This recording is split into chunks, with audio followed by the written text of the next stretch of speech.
조금씩 바뀌는 종목군이 있어가지고 한 가지만 좀 말씀드리겠습니다. 지금 유아용품 이쪽으로 현재 강세 움직임이 몇몇 나오는데요. 핑크퐁 쪽에 호재가 하나 나왔네요. 핑크퐁 컴퍼니에서 베베핀이라는 걸 만들었습니다. 애니메이션인데요. 국내 애니메이션 최초로는 미국의 넷플릭스에서 1위에 등극했다라는 내용 나오면서 현재 삼성출판사가 상한가고요. 토박스 코리아 그리고 사실 직접적으로 관계는 없는 뭐 캐리소프트나 꿈비 이쪽으로도 오로라는 관계가 있고요. 이렇게 또 육아용품 쪽 육아 콘텐츠 관련해서 재료 나오면서 또 어려운 장 이기고 있습니다. 중간중간에 이렇게 솟아날 구멍을 만들어주는 우리 증시입니다. 너무 기운 빠져하지 마시고요. 어떤 대응 전략이 있는지 전략 체크인에서 이야기 나눠보도록 하겠습니다. 오늘 포트폴리오는 신한투자증권의 신병재 부지점장 포트 열어보겠습니다. 안녕하세요. 네, 안녕하세요. 네. 이것으로 끝인 줄 알았는데 2350선도 내주고 이제는 2300선 얘기까지 나타나고 있습니다. 오늘 시장 많이 어려운데요. 먼저 전체적으로 시장은 어떻게 보세요? 네, 시장이 다시금 또 출렁거리고 있는 분위기입니다. 굉장히 지금 현장의 분위기도 많이 다운이 되어 있는 이런 내용이고요. 어쨌든 대외 환경부터 한번 살펴보도록 하겠습니다. 미국 쪽의 분위기가 심상치 않았습니다. 아시다시피 구글의 이런 실적 발표가 나오게 되면서 10% 가까이 하락을 하게 되었고요. 반면에 마이크로소프트 같은 경우는 오히려 플러스로 전환해서 마감을 했습니다. 미국 같은 경우는 신규주택 판매가 좀 증가를 하게 되면서 어쩌보면 경기가 어느 살아있다. 이런 내용이 좀 나오게 되었는데요. 그렇게 하면서 금리 급등 이런 부분이 좀 나오게 되었습니다. 5% 내외의 이런 금리 수준을 유지하게 되니까 시장에는 계속적으로 부담이 되는 것이 사실이다라고 이제 보시면 될 것 같고요. 하지만 신규주택 판매 증가 같은 경우는 계속적으로 유지되기보다는 오히려 감소로 다시 역전환될 수 있는 가능성이 있기 때문에 그렇게 된다라면 금리 부분에서는 조금 둔화될 수 있는 부분이 있을 것 같다라고 의견 드리겠습니다.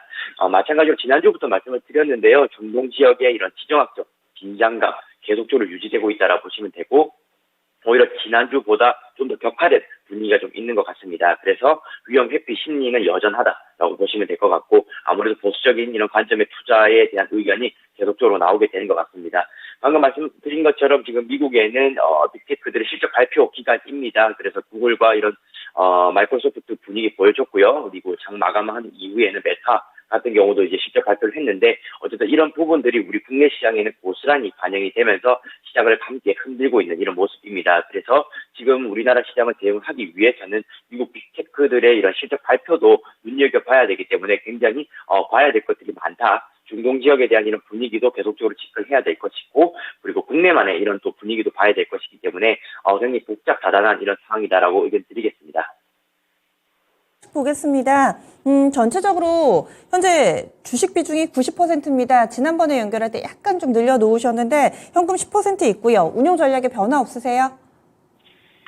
네, 비중은 90% 계속적으로 유지를 하도록 하겠습니다. 어쨌든 10% 비중에 대한 이런 집행 같은 경우는 좀 더 시장을 지켜봤다가 진행하는 것이 좋지 않겠나라고 이제 생각을 하고 있고요. 이번 주 같은 경우도 지금 빅테크 실적이 남아 있습니다. 오늘 아마존과 인텔 그리고 포드, 엠페이지 에너지가 지금 남아 있는 이런 상황이고요. 이들 실적이 잘 나와서 시장을 조금 이끌어주기를 저도 지금 기대하고 있는 이런 상황입니다. 하지만 미국 자체의 분위기가 실적이 좋게 나오더라도 어떻게든 안 좋은 부분에 대한 이런 코멘트를 하면서 좀 주가를 끌어내리는 이런 분위기가 좀 있는 것 같아요. 그래서 10월 시장은 굉장히 공포가 계속적으로 이어질 가능성이 높지 않겠나라고 보고 있고 국내 증시 같은 경우는 반대 매매 규모가 계속적으로 커지는 부분이 발목을 잡게 된 것 같습니다. 이 반대 매매 부분이 계속 커지게 되면서 좀 파란 종목들이 좀 많이 나오게 되고 시초가, 예측가 같은 경우도 굉장히 안 좋게 출발하게 됩니다. 그러다 보니까 좀 불안감이 확산되는 이런 느낌이 좀 있다라고 보시면 될 것 같고 특히나 2차전지 섹터에 이런 조정이 뚜렷하게 나오면서 개인 투자자분들이 좀 많이 못 버티시던 이런 분들 같은 경우는 매물 출회가 좀 많이 나타나고 있다라고 보시면 됩니다.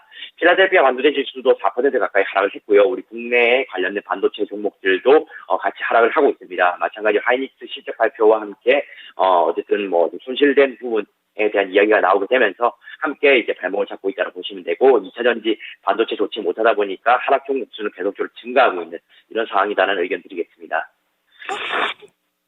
그러면 포트폴리오 보겠습니다. 기존의 종목 그대로 가져가고 있습니다. 가장 높은 비중을 차지하고 있는 종목은 주성엔지니어링. 이 종목은 지지난주쯤에 샀습니다. 30% 비중이 있고요. 나머지는 각각 20%씩 LG전자, 파마리서치, 현대로템 있습니다. 그리고 현금 10%로 구성이 돼 있습니다.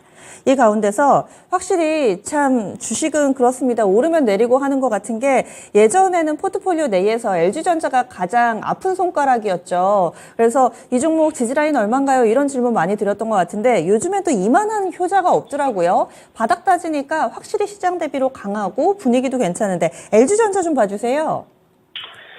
네, LG전자에 대해서는 10만 원 선에 대한 이런 바닥선 얘기를 계속적으로 드렸던 것 같습니다. 굉장히 좀 힘들어 하셨던 투자자분들도 많았을 텐데요. 요즘엔 굉장히 효자 종목 노릇을 하고 있는 것 같습니다. 특히나 시총 상위 종목들도 최근에는 시장이 많이 흔들리고 있는 상황에도 불구하고 LG전자 외국인과 기관의 동반 러브콜을 지금 받고 있는 이런 내용이 있다라 보시면 됩니다. 지난주에 한번 말씀을 드렸는데요. 4분기는 계절적인 이런 성수기에 진입을 하는 것이기 때문에 LG전자만큼은 지금 악재에서 가장 잘 버티고 있는 종목이다라고 보시면 되고 시장이 정상화되게 된다라면은 오히려 우상향을 지속할 수 있는 부분이 생길 것이다라는 모습을 좀 보고 있습니다. 그래서 LG전자에 대해서는 계속적으로 홀딩 의견 드리도록 하고요. 나머지 종목에 대해서도 말씀을 드리겠습니다. 파마리서치 한번 살펴볼 텐데요. 파마리서치 원택이 최근에 좀 하락했던 것처럼 파마리서치 또한 의료기기 섹터 안에 지금 들어가 있다고 보시면 됩니다. 미국의 인모드 하락해서 아직까지 올라오지 못하고 있는 이런 모습인데요. 그러다 보니까 의료기기 섹터 자체의 심리가 많이 둔화되어 있는 이런 부분입니다. 하지만 급락을 하기보다는 시장 하락에 따라서 2, 3%씩 약하게 좀 내려가고 있기 때문에 그나마 조금은 버틸 수 있는 부분이 있지 않을까라고 보고 있고요. 태국이나 이런 중국적 수출 데이터 아직까지는 유효하다라고 보고 있습니다. 그래서 어쨌든 올해가 아니라 내년도 시장까지 바라보게 된다. 그리고 시장이 정상화되게 된다라면은 탄력적으로 상승 패턴이 나올 수 있는 그런 부분이 있어서 홀딩을 하도록 하겠습니다. 그리고 현대로템 부분인데요. 현대로템이 차트상으로 한번 보시게 된다라면은 계속적인 약세를 좀 이어가고 있습니다. 이평선도 이탈을 했고요. 이렇게 된다면은 저는 하락장에서 교체 또는 리밸런싱이 충분히 나올 수 있는 부분이 있다라고 보고 있습니다. 왜냐하면 현대로템도 어쨌든 시총이 좀 큰 종목이기 때문에 내리긴 내렸지만 그 하락폭이 그렇게 크지는 않았습니다. 지금 거기에 반면에 반도체라든지 2차전지 더 크게 내린 종목들이 많이 나왔기 때문에 굳이 기계 쪽에서 이 종목에 대한 이런 회복을 노리는 속도보다는 반도체 쪽으로 비중을 좀 더 실어서 회복하는 속도가 더 낫다라고 판단을 했고요. 그래서 이번 타이밍에 컨트롤을 하기로 결정을 내렸습니다. 그래서 더 많이 하락한 종목으로 저는 좀 기회를 엿보겠다 이런 의견이고요. 그리고 주성엔지니어링이 지난주에 편입을 했는데 좀 흔들리는 부분도 있었으나 결과론적으로 놓고 봤을 때는 오히려 좀 잘 버티고 있는 하락에 굉장히 좀 용기 있게 좀 잘 버티고 있다. 이렇게 좀 의견 좀 드리겠습니다. 그래서 저는 주성엔지니어링이 어제 포트에서 오히려 좀 효자 노릇을 잘 하고 있다라 보고 있고요. 방망이를 좀 짧게 가져가시는 분들 같은 경우는 수익도 좀 제법 나는 이런 부분이 있는 것 같습니다. 내년 시황 반영하면서 지금 저는 비중을 확대해야 되는 이런 부분이 있다라 보고 있고, 그래서 지금 현대로템 비중 줄인 부분을 주성엔지니어링으로 비중을 좀 더 추가적으로 실어보는 이런 포트로 구성을 좀 변경을 했다라고 보시면 될 것 같습니다. 엔지니어링을 비중을 얼마까지 늘리실 건가요? 네, 지금 파마리서치는 20% 계속적으로 가져갈 것이고요. 네. LG전자도 마찬가지로 20% 가져갑니다. 어쨌든 현대로템 20% 부분을 주성엔지니어링으로 더 얹어갈 거기 때문에 지금 좀 부담이 될 수 있지만 50% 비중으로 가져가 보도록 하겠습니다.